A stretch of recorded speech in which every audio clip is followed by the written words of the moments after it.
and welcome once again to John McGowan Presents Without John McGowan. So John, wherever you are, hey, we're here covering for you. And I say we because I'm here being joined by Todd Clem, and I want to thank you for joining me here on the broadcast tonight so I don't have to fly solo.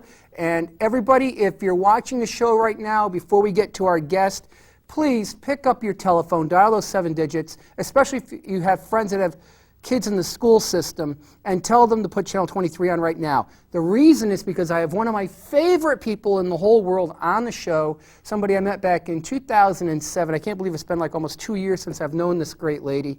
And met her down in West Virginia at a conference that I went down there run by Pastor Butch Paw.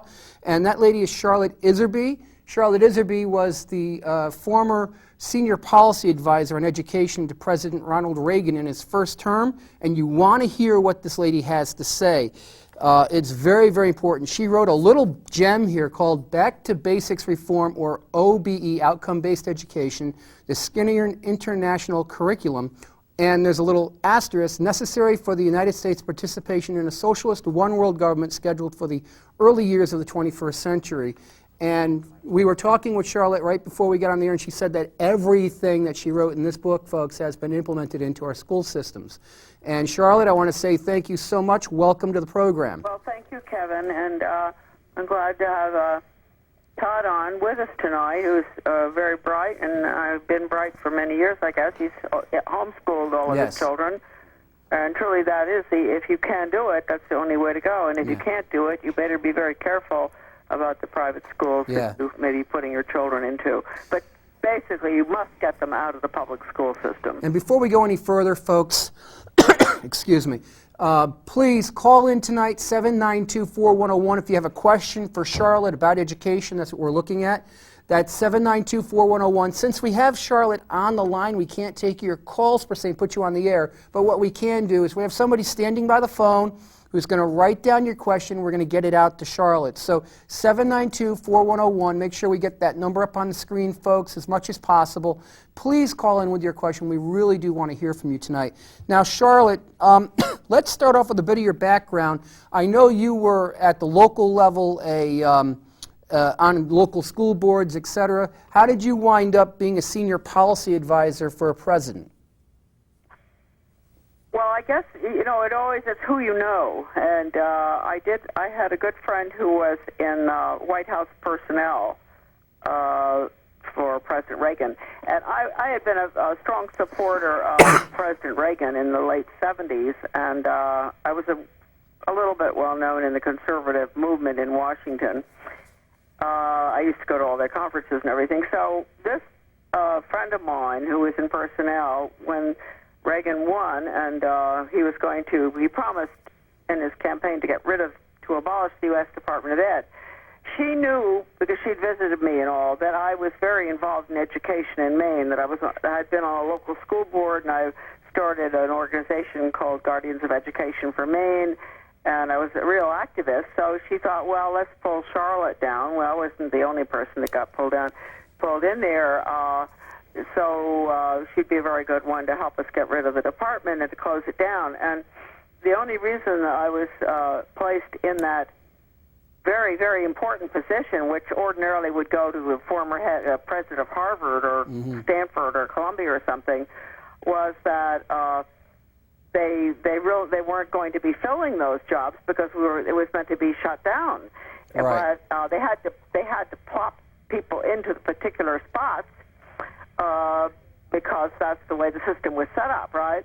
Right. So I happened to just be plopped into, I don't even think the individual who I knew in the White House knew what an important position she had dropped me into. Right. And when I say important, it wasn't because I was going to be involved in policy making or anything, because that was not going to be allowed for me, certainly considering my philosophy.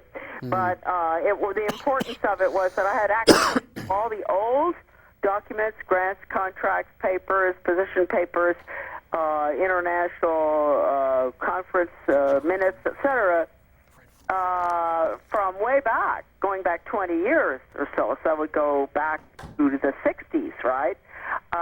And all the changes change agents, the rotten termites that had made the policies in the 60s and 70s. And then I had all the, which would be coming into our office on a daily basis, all the future plans. So I really was in a position to know exactly what the United States was up to as far as education. We're the most important country in the world, so I was sitting really in the most important office of educational research and improvement in the U.S. Department, the most important office in the world, because that office was connected with the international system. Right. So that's how I got pulled down and into that particular office. Now, I got a question that already has gotten phoned into us, and I want to make sure we get this out on the air as quick as possible. It's from Fred. And Fred, thank you for calling in. And as Fred did, you can call in with your question, 792-4101. And what he writes here, and he wants to get your answer to, is if we don't have the patience to homeschool, what do you recommend to do? And he's saying, is cyber schooling a good option? Well, of course, a lot of homeschoolers use cyber schooling. They use computers, but they shouldn't use them for the actual education, computer programs. Right. In math and English and all, where the program is drawn up and the child goes from, one question to the next and is brought to a predetermined response. It's a very, very dangerous form of education. Why is that? You write in this little book here, the Back to Basics book, that nothing then can get in between the student and the propaganda. Yes, that was one of the top educators, technology experts in the country who worked, I think, with WICAT, World Institute for Computer Assisted Teaching, Dustin Houston. And yes, that's exactly what he said. And read that. Have you got that quote right there? Which one is it? The quote from Dustin Houston. Have you got it in front of you? I have the little book, but I'm not sure what page that's on. If you tell me, I can read it. I know where it is. But basically what he said was, would it be wonderful when the child in the most distant place in the country or region of the country can have an education curriculum on the computer, and nobody will be able to get between the child and the computer. Right. That's what he said. And for parents, I should think that's just absolutely horrifying.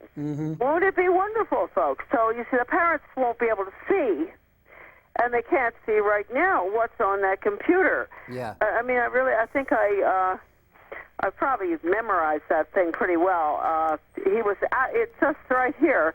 He said at this conference, we've been absolutely staggered by realizing that the computer has the capability to act as if it were 10 of the top psychologists working with one student. Right. You've seen the tip of the iceberg. Won't it be wonderful when the child in the smallest county, in the most distant area, or in the most confused urban setting can have the equivalent of the finest school in the world on that terminal, right, and no one can get between that child and that curriculum? We have great moments coming in the history of education.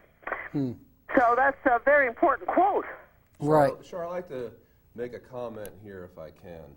I don't think people realize what the most important part of a student is, and it's their spirit. That's right, their soul. Right. Now, what I'm trying to say is this, that everyone thinks, well, your mind and everything else, but the spirit is the core. That's right. And everyone has a spirit, but we have to realize who created that spirit. And it was the Lord Jesus Christ. I am a Christian, I'm a minister, and I believe strongly in homeschooling only because we're using a strong-based Christian curriculum called the ACE curriculum. Oh my goodness, you really do use that curriculum?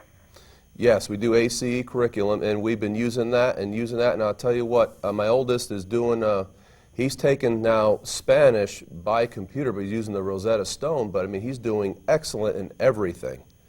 The first time he took his SATs, he scored a 1,358. And they are just excelling wonderfully. But, there's someone who called in, said, if you don't have the patience. I find that this is a two-way street, that it's developing me and making a better person out of me and growing in patience and wisdom and helping me to be flexible also, and I could carry that on to life outside my house. And I feel like I've grown emotionally a lot over this, and just I'm able to understand people better, and as a minister, that's so important. Well, I agree with everything you said, except I have to disagree with you on that curriculum. Okay, why is that? Well, I pulled my children out in the 70s. I've tried everything, and and I put them into an ACE program, Accelerated Christian Education. And I may be wrong, but I think that's conditioning. Okay. Why do you say that? Yeah. Because it uses the computer and has a little American flag would go popping up if they got the right answer and all that stuff. I don't know if you have that, but I've studied the ACE curriculum, and I'm sure, that children certainly can learn, but I question whether they're doing a lot of thinking. Oh, yeah, they are. Well, they have to learn their 4 basics, but we don't do it that way where they get the answer and the flag pops up. They pretty much work on their own. They know what's expected of them, and they work on their own. Okay. And they're getting Are you using computer? very little. Okay, good. Well, I just I would not have said anything about it had it not been for the audience out there. Personally, I would avoid the ACE curriculum. The old, look, this is 25 years ago. Maybe it's changed. Oh, Hey, Charlotte, let me jump in real quick. I got a couple of questions that I'm getting from the viewers right now. One person asked, what can we do about the school system? What would be the best thing somebody could do on the local level to fix their school system? There's nothing they can do because the federal government is providing the funding. Oh. Right, and it was even difficult when the state was, because we were required to do what the state mandated. Right. But now the federal government is funding the No Child Left Behind, and all teachers are required to teach that curriculum. And if they don't, they find out very quickly if the teacher is doing what the teacher's meant to do through the students' test scores. Right, and it's funny because I got another question here in front of me saying, can you explain the No Child Left Behind Act that GW signed? Well, that's in my book, basically, the Back to Basics. It's nothing other than there's no competition anymore. They have individualized education, and all children are required to learn exactly the same thing. And they've dumbed it down to the extent that it's the lowest common denominator. I'm going to read you a quote right here from one of the leading educators in this movement. And it's absolutely, it really does explain it. His name is James Block. Yes. He's a professor. And it's in the back of my book. It's on the last page because I added it in the second edition. I found this quote. And so it said, when you are told by educators that outcomes-based education, no child left behind, the Skinner method, etc., is not a dumbed-down system of education focusing on behavioral change, collectivism versus individualism, show them the following statement by James Block. William Spady, you wouldn't know his name now probably, but he was the leader in outcomes-based education, Pavlovian, Skinnerian, mastery learning, individualized education, dumbed-down system. Which is all the same thing. They just use different terms for the same method. It started out being called mastery learning. Then when there was a catastrophe in Chicago when the inner city kids all dropped out in 1982, half of them dropped out. Then Spady and Bloom and Block and the whole crowd decided that to change the name. So they changed it to outcomes-based education. It's basically mastery learning. That's right. what it is. And then when they got caught on outcomes-based education, they went back to the really original, but it was for special ed, so I didn't mention it, term of direct instruction. Right. And that was the late 60s. That came out of Lyndon Johnson's Great Society. That was the first program that they used that shifted from what you know in your head, academics, to what you can do, how you can perform, outcomes, results, etc. That's not what parents want. They want children to be educated, to get stuff in their head about history and math and science and foreign languages and all. Right. So that whole change took place in 1965, starting, of course, with special ed and Title I. And that was when they put in the first direct instruction programs. Then they picked it up with, they called it mastery learning. That was for using the inner city kids. And then they went through, that was a failure, and then they called it outcomes-based education. Right, OBE. Quote from this top guy, very close to William Spady, James Block. It appeared in an article called Mastery Learning, the Current State of the Craft in Educational Leadership, 1979, just before I went in the department. He said, quote, remember, mastery learning is outcomes-based education. So I'm just going to, when it says mastery learning, I'm going to say outcomes-based ed. One of the striking personal features of OBE, for example, is the degree to which it encourages cooperative individualism. That's an oxymoron, if ever there was one. In student learning as opposed to selfish competition. Folks, remember this program, the whole educational system is geared to making your children little socialists. In a socialist system, communist system that uses, where the state and the schools work together on the economy, and your child is going to be selected out to be trained in what they need in the economy, a quota system like in the Soviet Union, ballet dancers in Cuba, etc. Okay, so that's just so wild what he says there. They don't want selfish competition. They don't want your student having a feeling of, I want to do the best in my class. Wow. All right, now, just how much room is there left in the world for individualists who are more concerned with their own performance than the performance of others? One of the striking societal features of outcome-based education is the degree to which it presses for a society based on the excellence of all participants rather than one based on the excellence of a few. Then he goes on, he says, can any society afford universal excellence? It's so ridiculous because you're never going to get it, right? How stupid to say it. Or must all societies make most people incompetent so that a few can be competent? Now, you see, they didn't like our old system where students had to work hard and get good grades and be considered competent and get a good job. They didn't like that. Right. They had to destroy that so that the students who weren't working and couldn't measure up wouldn't feel badly. Right. It's amazing. Hey, let's change the subject a little bit and get into the background of some of these people who are at the core of our educational system. Who for lack of a better term, who are these people like Dr. Benjamin Bloom?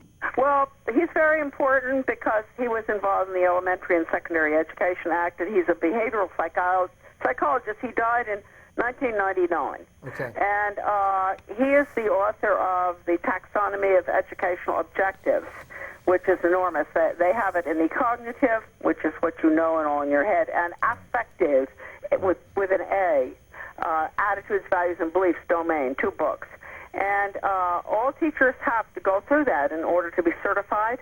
Right. So they know what I'm talking about. Now, Bloom's philosophy is really shocking. I mean, if the parents knew what he has said in this regard, they would be terrified. Please tell us. Please tell us. I want people to know. And before you get to that, people, you can call in tonight with your questions. This is a once-in-a-lifetime opportunity to talk to Charlotte Iserbyt. We are taking your questions, and there's the phone number, 792-4101. Please give us a call. We'll write down your question and get it out to Charlotte to answer. But please tell us about Dr. Bloom. Okay. Well, first of all, he said the purpose of education, and please listen closely, parents, because I'm sure this isn't what you thought it was. The purpose of education is to change the thoughts, actions, and feelings of students. It's amazing. All right. And then he defined good teaching as challenging the students' fixed beliefs. Now, that certainly should upset parents because the children's fixed beliefs usually come from the family. Right.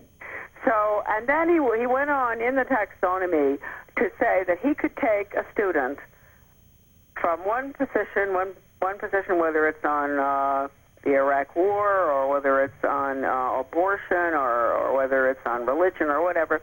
He could take the student from a position which is in opposition to abortion to believing that abortion was okay in 1 hour. In 1 hour. That's amazing. Hour. So they're not really, I guess, so much interested in actually educating as they are indoctrinating. Well, yes, and when I say that you take it in 1 hour, we have to remember that I think when he wrote that, the computer had been brought into the schools, and there's a very interesting grant that I have that was given to the NEA back in the 70s, I believe, and there was an article in there because when you get money from the federal government, you have to attach all sorts of, enclosures, et cetera, to prove you're worthy of getting the money. Right. And this article clearly stated that the computer can be used to change people's values. It's superb for that. They use the Socratic questioning. You find out first where the student is and his belief about something, and then you can take them through a series of questions, and you can direct them right into the position that you want, where they will answer on their own the way you want them to. So it's very manipulative. Oh, yes. Absolutely. Very manipulative. So let's move on to B.F. Skinner. Okay. Now, this guy has a quote that says that he could make a pigeon a high achiever if enforced on a proper schedule. If reinforced on a proper schedule, yes. And I know B.F. Skinner was a real sick puppy, and a lot of the techniques and everything and everything that's being used in our schools to this day is based on this maniac's ideas. And correct me if I'm wrong, but didn't this guy keep his children in a box for like 7 years? Yes.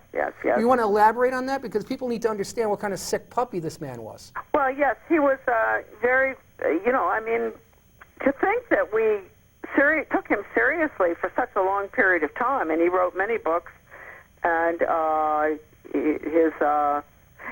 these people believe our children are animals. Right. They talk about the human animal. Down to the basic belief that, and this is what bothers me a lot about the Christian schools. They will go into a school board meeting, for instance, and they'll berate the school board for allowing evolution to be taught. Right. Darwin. And then they'll go back to the school and they'll use the computer curriculum, which is based on that. Right. Operant conditioning. And I've tried hard to get many Christian schools use these programs, and I can never get. In fact, a lot of them would get really angry with those of us, not with me specifically, but with a friend of mine who was a teacher. I told you about her, and she finally resigned because she just would not teach this curriculum, the Skinner curriculum, where they were using teacher training materials that referred to training pigeons and animals and everything else. And, the Christian schools, not all, but some of the evangelical ones throughout the country, they were using all these programs, and they got really mad at this teacher friend of mine, and because she was going up against them. Right. And finally, she had to quit because she just would not do it.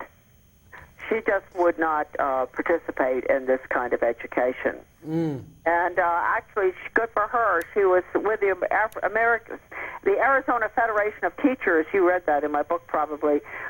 She got them unanimously to pass a resolution that went to Washington, actually, to the National AFT meeting, denouncing all of these programs that are based on animal training. Charlotte, could I just jump in and just make a comment real quick? Yep. You know of Aaron Russo? Oh, yes, very definitely, yes. Well, he had a friendship with Nick Rockefeller. Yeah. And Rockefeller asked him, he said, who do you think started the women's lib movement? Right. And he said, I don't know. He goes, why do you think it was started? Well, equal pay, voting rights, all this. He said, Aaron, you're an idiot. He said, why am I an idiot? He said, because unless we started that, we couldn't tax the other half of the population. Not only that, but to force the mothers out of the house, and those kids would get to school at an earlier age so that the state would be their family. That's right. That's quite something that he told Aaron. And there's an interesting entry. It's in Deliberate Dumbing Down of America, and I think it comes under Michigan somewhere, or it comes under White House Conference on Population. Mm-hmm. And it's a study, and rather a position paper that came out of that conference in the 70s. And Michigan, all the states were meant to go back and implement the recommendations from the White House Conference. And that particular paper said the same thing, said that they would use the economy to get the women out of the house. Right.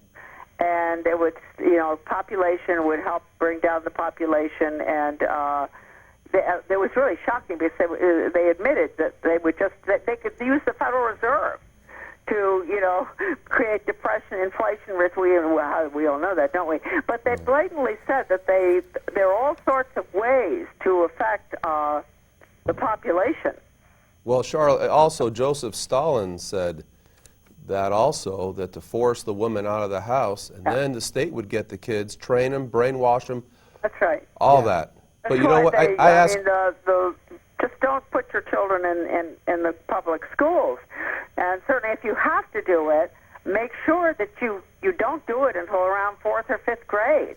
Right. So you are the ones who are going to do the education. I prefer to call it education, not conditioning.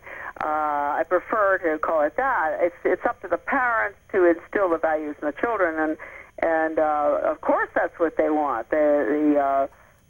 Any ism form of government wants to get the children the minute they can, the minute they're Right. born. Well, I ask people all the time, what's the strength of the country? And that is the family. Mm-hmm. Yeah. Because so goes the family, so goes the state, so Certainly. goes the state, and so on. Yeah, And what's the strength of the family is morals. that's right. Yeah. Yeah. And where are they going to learn the morals? What's the standard? And this is what I get into with people. What's truth? Who's the originator? What's the originator of truth? And you have to go back to the Bible. Right.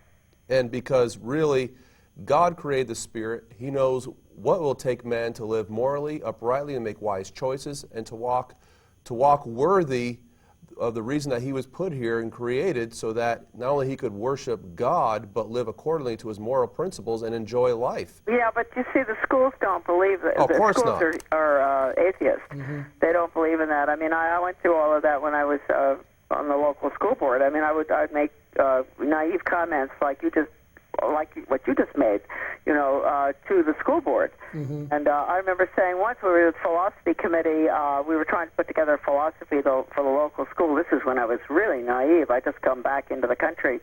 And I said, well, I think, to teach academics and to help the children understand the importance of, and to instill sound morals and values. And the committee, about half of them, looked at me like I had three heads. Sure. And they said, whose? Huh. And I said, whose? I couldn't believe what had happened to my country, Right. where there were people in the education system Right. who would ask me what I meant by sound morals and values, and whose? I thought we all, I mean, I thought even people who were atheists understood some things, like you don't steal, or you don't murder. There's some things even atheists understand. Well, Charlotte, you know something? I think what the government is trying to do with globalism is trying to mesh everyone into one, the thinking, the religion, all that. And I think that they are very concerned about the homeschool movement because it's totally thinking out of the box. Oh, yeah, well, they have to get rid of the homeschool movement. Well, they just did that in California. They did the same thing, I believe, in California Yep. that Hitler did in Nazi Germany, which was outlaw homeschooling, correct? Right, and the Europeans are taking children out of the home who are homeschooling at the moment. And I've always said that the homeschool door is the last stop as far as we're concerned with freedom, because they're the fortress right there. And the home, the family, and it is the center of society and always has been. And the communists and fascists don't want that, because that's in contrary to their being in control of all of this, well, right? you know, Charlotte, one of the things about these people who degrade this type of thing, I think they're afraid of it because they know it works. Yeah. They know it works. They know it teaches values. They know, well, even Russia, I think it was Stalin or Khrushchev said, we won't have to fight America. America will beat themselves inwardly. Well, I think that I remember I had so many questions in my mind when I was on the school board, and I couldn't understand why there was this big push. We were a pilot district in Maine, and it seemed they were turning the school system upside down, and we were getting all this money from the federal government, and then I knew, because I started doing research, how much money was being poured into American education, and I thought, good grief, you know, Christian values must be terrified of Christian values, because they are pouring all the money going into the public school system. The basic purpose of it is to destroy Christianity. Right. And so they're spending, when I was there, the department was new at that time, they started out spending $12 billion.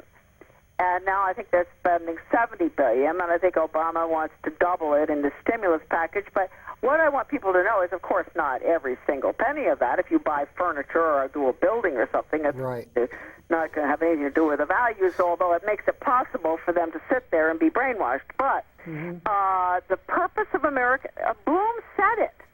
Yeah. You don't have to believe me. He's the key person in American education, Benjamin Bloom. He's dead now, but the philosophy is there. Yes, it carries on. Education change the thoughts, actions, and feelings of students, and he defined good teaching as challenging the students' fixed, and I would put in parenthesis, Christian beliefs. Right. Now, I have a caller that called in with a question, and folks, you can do the same thing, 792-4101.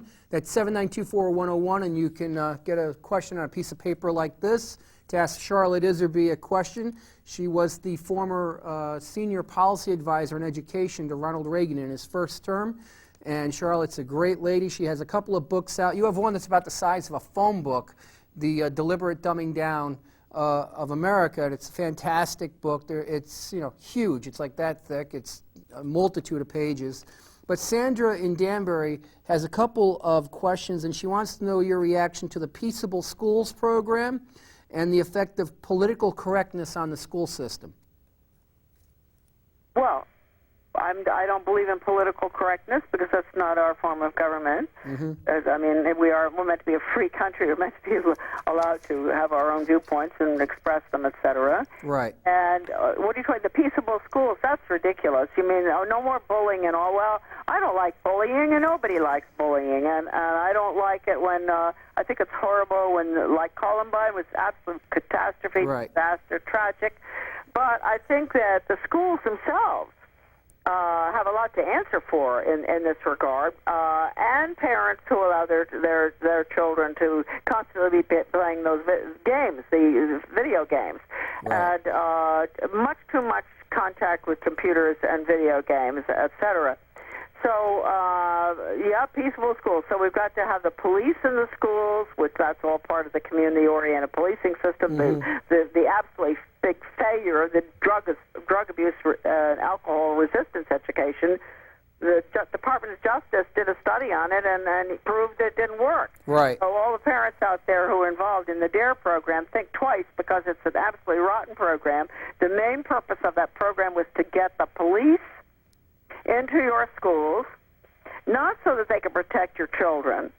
That's what they want you to think. Conditioning. So that your children will become conditioned to having the police around, depending on the police, because we are right now in a police state. Yes. And you know what's interesting is your little book here that I have up here on the phone, this little book, fantastic. I've read it a couple of times this week, your Back to Basics book. Why was this basically censored or banned by the GOP? Well, it's a tragedy, because and some of the people who banned it were very close to me, and I've helped them a lot in education, but they banned it. They boycotted that book. I believe Republicans are a strange breed. There's a lot of Democrats laughing right now. Because it was under, King Ronald, King Ronald Reagan, their great hero. This all happened on his watch. And they didn't want that to get out. They didn't want people to know that Ronald Reagan was not what everybody thinks he is, and he certainly wasn't. I mean, he went on 4 years later to sign the education agreements with the Soviet Union, which virtually merged our two systems. Right, and that goes back to the Reese Commission. Yeah, that was because the Reese Commission, that goes back to...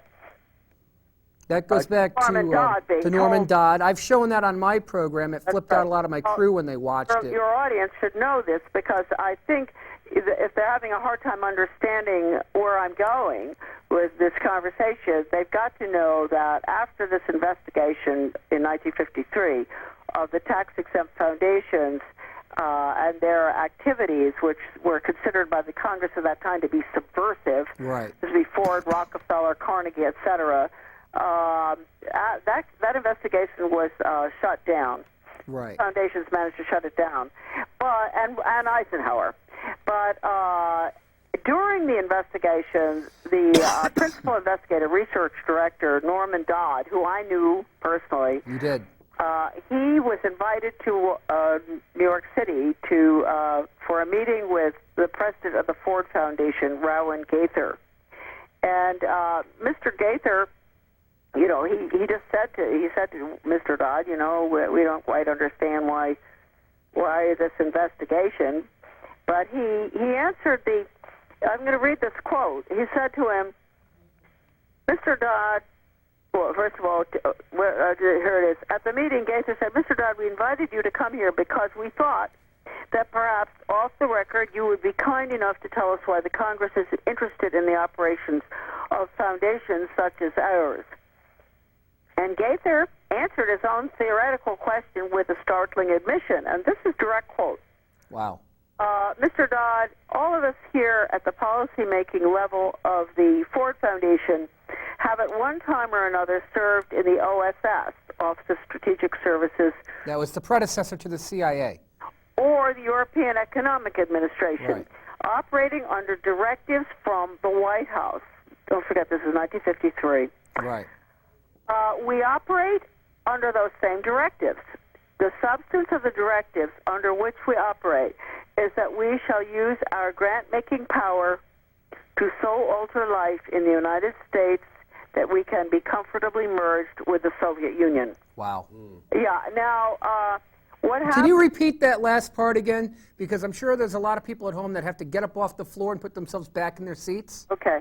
The substance of the directives under which we operate, out of the White House this is, under Eisenhower at that time, is that we shall use our grant-making power, that's the Ford Foundation, right, and all the other foundations, Carnegie, etc., to so alter life in the United States that we can be comfortably merged with the Soviet Union. Now, let me point out what that people are going to say, oh, communism's dead.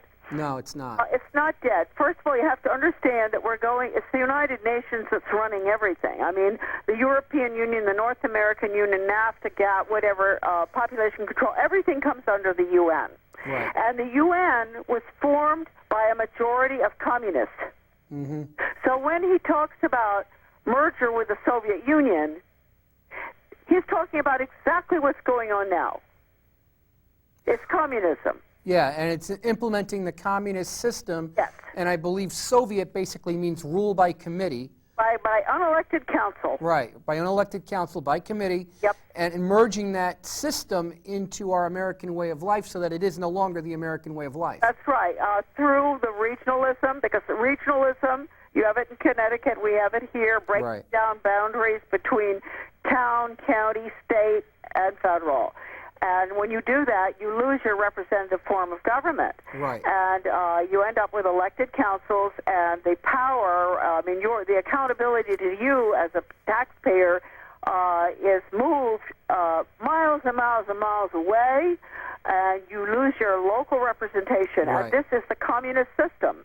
And I have that marvelous quote from the communist writer for the Daily World, Morris Seidlin, in the 70s, where he was complaining about the United States not moving quickly enough with regionalism. Yes. And he goes on to say how beautifully it worked in the Soviet Union. Mm-hmm. Now, for folks who, you see all these regional councils down there in Connecticut, and you probably don't, it just doesn't, regionalism doesn't sound that evil, does it? No, it doesn't. I mean, communism sounds, maybe not anymore, I don't know. Communism, to me, sounds pretty evil. Yeah. Regionalism doesn't sound that way, but it's the same thing. Mm-hmm. And that's why I'm so concerned now that Americans aren't getting the message that the semantic deception, where they use these terms, means one thing to you, or George Orwell understood it better than anybody. Oh yeah, and big time. There are these, my article, the Devil's Seven. You brought that up. Why don't we get into that right now? We got about 15 minutes, and the Devil's Seven-Pronged Fork is something you write about. Also, folks, this book that's sitting here in front of the phone here, the Back to Basics Reform, or OBE, Skinnerian, I can't say that, International Curriculum, that is available as a PDF download, as well as a whole bunch of other downloads you can find on Charlotte's website. So go out to her websites, and please, people in the control room, put those web addresses back up on the screen, the magic of TV. There it is, deliberatedumbingdown.com and americandeception.com. There they are. Look at that. Isn't it great, folks? Go to those websites. If you're right there by the computer while you're watching the TV, get those sites up right now and start looking through this information. It's that important. It's about your children. There's nothing more important that I can think of than your own children and how they're being educated. And Charlotte is an expert on this stuff. She's been studying it for many decades. And, I'm getting another question from Pete in Danbury. And Charlotte, before I get to Pete's question, let's get into the seven-pronged fork. And if you do have a question like Pete in Danbury has, 792-4101, about 15 minutes before we get off the air. Charlotte, it's all yours. Okay, well, I'll try to do this quickly. The Devil's Seven-Pronged Fork was written, I tried to find a solution to dealing with the public on radio programs and all that. I felt that I was beating up on the audience too much about why don't you do something about the schools? Why don't you do something about the UN? Why are you allowing this country to go down the tubes? Mm-hmm. And I got tired of hearing myself. And one day, I think it was really from God, a message from God for me. I thought, this thing it's exquisite. The plan is absolutely diabolical. What they, in quotes, those people on top, David Rockefeller, the whole crowd, and but we have all the quotes from them, so we can prove to people who think that we're making it up that it's true. No, it's all very provable. It's all hidden in plain sight. It's all there. So the plan, I broke it down into the Devil's Seven-Pronged Fork, and this article is at my website, deliberatedumbingdown.com, under articles. The homepage, it says a lot of different things, background, blah, blah, blah, articles, interviews, whatever. Click on articles, and you'll see it. And the prong number one is semantic deception, and I'll go through this quickly. It's the innocent-sounding words such as regionalism, consolidation, democracy, free trade, public-private partnerships, school choice, base closures, faith-based, freedom, patriots, all that, peace. Yes. They all have another. We think they mean one thing, and they mean another thing. They're Totally. coded words. And so they've been using that the semantic deception for years, and we think they're doing one thing while they're doing another thing. Then you'll have the regionalism, which is very, very, very serious, and I went into that. I'm trying to find my second prong. We'll just talk about. I've got so much here on semantics. Okay, prong two.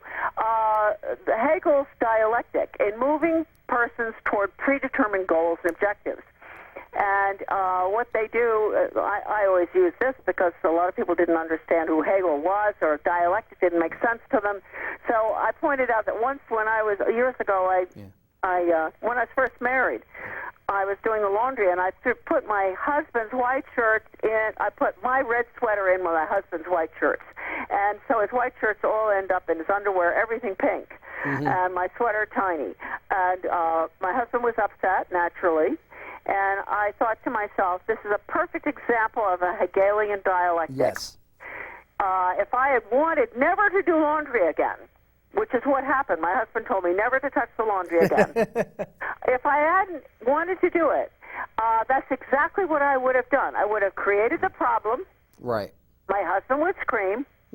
My solution was never have to do laundry again. And which means he gets stuck doing the laundry, you're off the hook, so now he's That's happier right. And doing this is what happens. And having I always less. say when I speak at conferences, I say, look, Yep. I'll give $1,000 to anybody in this audience who can prove to me that any important, really important, has to be important problem facing the United States today has not been deliberately created Right. in order for us to scream. And then they've got the solution waiting in the wings, which moves them closer to the implementation of this totalitarian system. Sounds like 9/11 to me. And what happens is, what I like to point out is, Hegel goes, he's basically talking about something that Plato wrote almost 2,400 years ago in the Republic. That's right. And this is not something new, people. It's been around, and Plato was writing about it. It was already around for thousands of years at that point. This is a very old concept. And the Romans used it, the Greeks used it, the socialists used it, the Nazis used it, you name it. Yep. And what happens with this is that both sides, you create the division. You got the right and the left, but the right and the left are both controlled to bring about, by their own controllers, their change agents, which we're going to get into next, to bring about that already preordained solution, which gives you and me, people, less than what we had before. So in Charlotte's example, her husband got stuck doing the laundry where he didn't have to do it before, and he was happy to do it. Yeah, well, I got what I wanted. I didn't have to do the laundry. Right.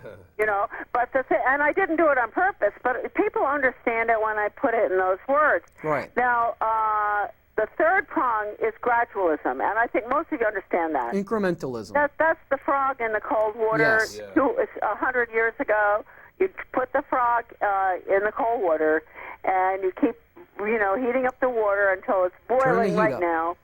And the people, we've all been like the frogs. We're just being cooked. Right. And we didn't even know it. And we had no idea what was happening to us. And I'm going to read this quote from this is the U.S. ambassador to Italy. He really explained it well. He didn't mean to be doing what I'm doing, but he said in 1968, the hard road to world order. World fascism. Government. Quote, in short, we are likely to do better by building our house of world order from the bottom up rather than the top down. It will look down like a great booming, buzzing confusion, to use Will James' famous description of reality, but an end run around national sovereignty, eroding it piece by piece, slowly, is likely to get us to world order faster than the old-fashioned frontal attack. Which is what Hitler, for example, did, or Mussolini. Yeah, that's right. Then prong 4 is control of the media.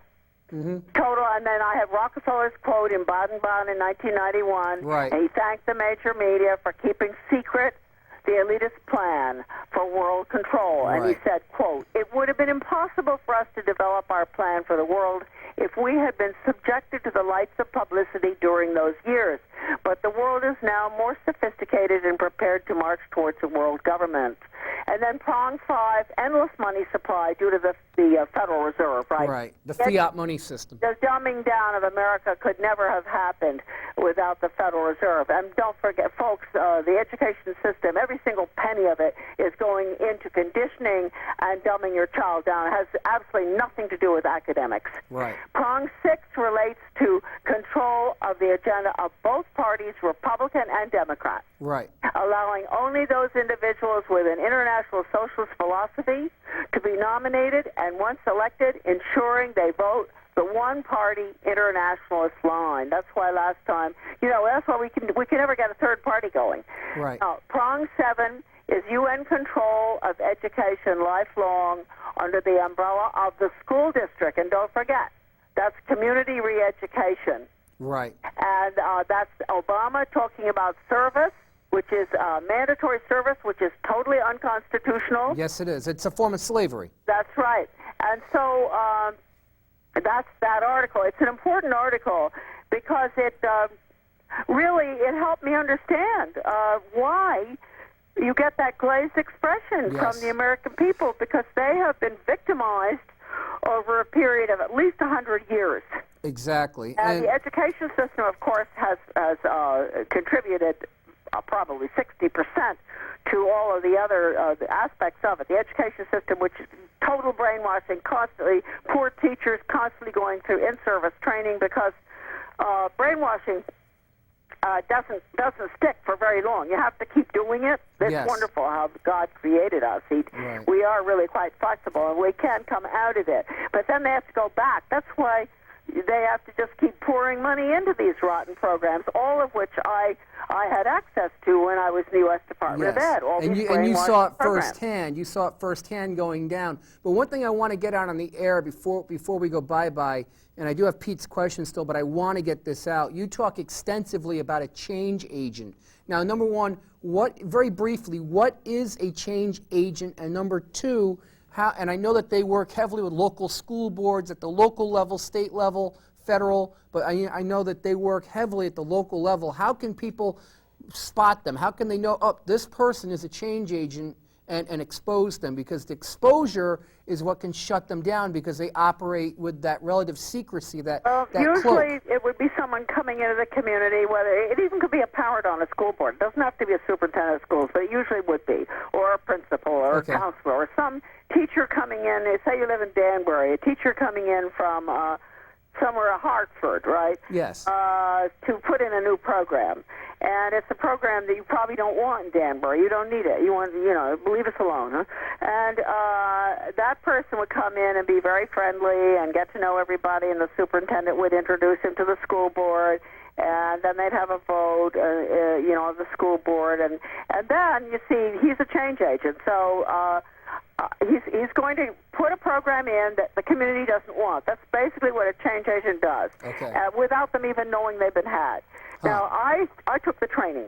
You took the training to be a change agent. Yes, I did, because I was complaining at our local level about what was going on, and we had a change agent superintendent out of Harvard, and I didn't know that's what he was. That's what you would call it, until a retired teacher called me and said, Charlotte, I agree with everything you're writing in the paper and your position on education. She said, I've worked all over the world as a teacher and a master teacher. She said, you've absolutely got it straight. You know exactly what they're doing. And but she said, I wonder if you understand the role of change agents. And I said, no, what's that? She said, well, I want you to go for training. Sarahsport, Maine, there's training for teachers and principals and et cetera, and I'll pay for you to go. And she paid $100 for me to go. I went, and the change agent, the trainer there, he had a great big book, training manual, and we all got a copy of that, which was marvelous. That really helped.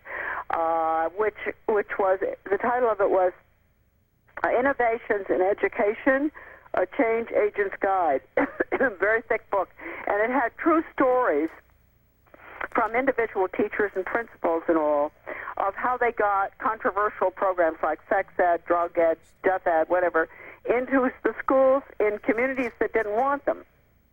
It told you how to do it and how you go out. And this is actually, folks, this is what I think this is when I really decided I had to do something about education. I couldn't believe what I heard when they said we had to go out and identify the resistors in the community.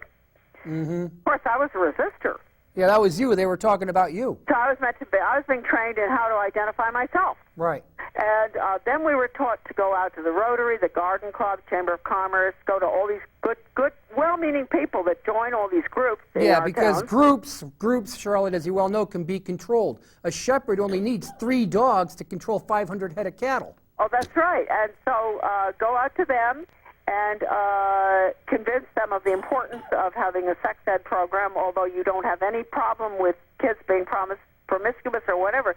That was back in the 70s. We didn't have that many problems. But what they want to do is create the problem. Right. And that's the purpose of all these programs that have education hanging off the end of them. Drug ed, sex ed, death ed, and all. And I know that, and there's a quote in my book, The Deliberate Dumbing Down of America, which, folks, by the way, on the internet, that's a free download. So you can look at that book free. Yep. It's a huge book, and I got it on the DVD, and I have it as the hard copy. It's a big, you can do weightlifting with that book. It's great. Well, there's a quote in there, and you can look in the index, and it comes under, I think it's the Counselor or something like the Yes. Guidance Counselor's Journal, and there was a special issue of that that they carried, the Guidance Counselors of Association of America, their journal, in regard to death education in the 70s, and they said right there, and this is the proof that all of these programs that they tell the parents are designed to keep your children from being promiscuous, Right. going on drugs, et cetera, et cetera. The goal is just the opposite. Right, because the human mind, you say don't smoke, the mind, the way it works is don't do what? And then it focuses on the smoke. In Europe, they did a big campaign to get people to stop smoking, and what happened is smoking actually went up by a huge number because they saw these signs saying don't smoke, and the human mind doesn't work that way. Well, yeah, but the thing is that you have to realize that what they're doing is they're not teaching your children. They're teaching your children everything about these things and how to do it. Right, right. And what they said, the direct quote is, Charlotte, we got 1 minute left. Anything real quick? Any final thoughts? well, final thoughts are get your children out of the public school system, and don't believe there's any difference between the Republicans and the Democrats. Right, just the spelling's different. And don't participate in any form of community service, no matter what. You can volunteer and do whatever you want, but it doesn't have to be organized in the federal government. And get out of the UN, and we're trying to get a project going about getting out of the United Nations, and I will talk to Kevin more about that later. Yeah, we'll and you'll get hear you more back about on it. again. We got to get you from Maine down to here because you got connections into the local area. I know you have a sister or something that used to live down in this area. And I thank you so much. There was 2 questions here, guys. I'm sorry I wasn't able to get to them. Next time, they'll be the first ones up. Hey, I'm Kevin Gallagher, sitting in for John McGowan. Todd Clem, thank you so much for joining me here today. Charlotte, stay on the phone. We'll talk to you a little bit when we get off the air. And folks, we're out of here. Please tune in again with us next week, next Friday night at 9 p.m. I'm Kevin Gallagher. For Todd Clem, have a great night. Bye-bye.